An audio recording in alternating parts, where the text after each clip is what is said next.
Chapter 3. Glendowynnekin Falls. As Enka waved goodbye to Fernando, something strange caught her eye. She looked to the east, where there was an orange-pink mountain decorated with flowers of every color. And behind the flowers, there was a forest of trees, beautiful trees. It was then that she saw from afar a monkey peeling a banana. The banana was ripe and super large, popping open like a sunny beach umbrella. Reeling with laughter, Enka stopped only when she heard a flutter.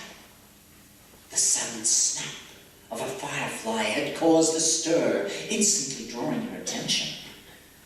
From what she could tell, Mother Nature's sparkler pug was all fired up, flitting about from its left to its right, as though it had something to say. Setting the sky alight with spectacular flare, the firefly darted here and there, sprinkling yellow fireworks that were bursting bright, like lemon-drop lollipops, sugar-coating the night. As Enka watched this pure delight, she felt something tapping her wing. She looked around and found Mr. Mouse pointing to something she just had to see. "Look!" he exclaimed with tremendous glee. "There's Glendowynnekin Falls!"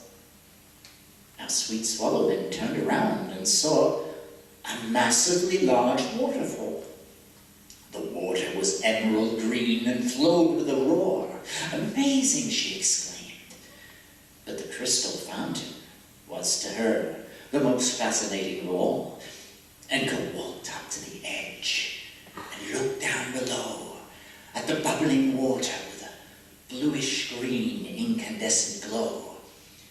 Her mind astir stared at the bubbles splashing about as they made lots of puddles. The bubbles grew and grew and grew some more until they were larger than circus elephants of yore. The stirring water whirled around and around like fizzy drinks shaken galore until the bubbles popped up to the top so they could jump down the falls once more. "Now, I'm confused, Mr. Mouse, and I feel like I'm quite inside out. I agree everything's topsy-turvy, but if that's so, if Glendowynnekin falls the way an object falls, then shouldn't it fall up into the sky? And shouldn't the land be wet and not dry?"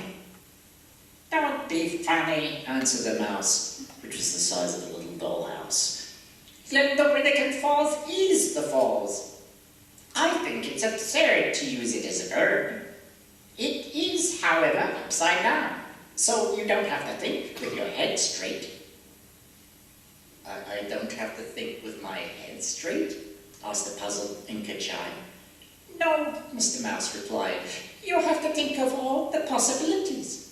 And that, by the way, is what makes thinking so great. Now stand back and make way for Thumbelina 12. "What, may I ask, is Thumbelina 12? And how does it affect me?" she asked. Mr. Mouse curled his pink claws and rested them on his hips. "Why, Thumbelina 12 is our latest flying horse, and he's due to land, you see." "Oh," said Enka Chai, "a flying horse. I say, can it be that shadow floating in the sky? I see it now, but I can't believe my eyes. It looks like it's flying backwards." "Backwards? Pray tell, what does that mean?" asked the mouse. "I'll show you," said Enka, and Enka Chai stepped backwards, but in doing so went forwards. Thought Enka. What's north is obviously south. What's in must be out. How very strange indeed.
while Enka was stepping left when she wanted to step right, and while the flying horse was landing downside up beneath the right side down, a raven with wings so black it shone a deep, crisp purple blue devised a plan to steal the feather away from our sweet swallow.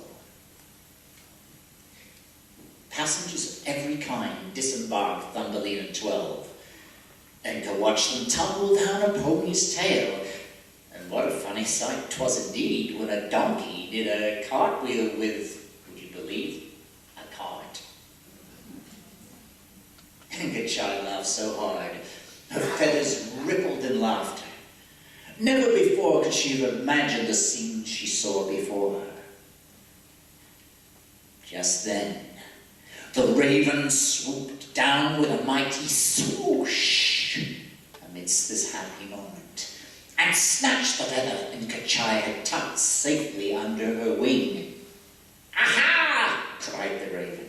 "Now you're stuck here, and I will return to your kingdom, where that little girl lies in her little house shed."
Enka cried, and her tears cried too, as they dropped off her sad face.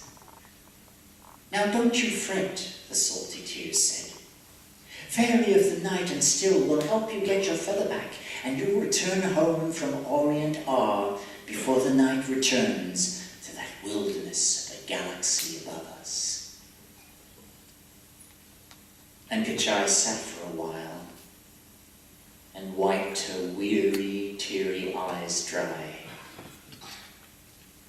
But the fairy bird never came.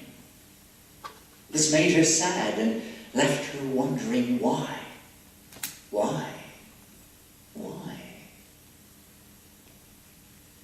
Father Time was marching along, and soon would enter day, with every tick-tock, tick-tock, tick-tock of the clock.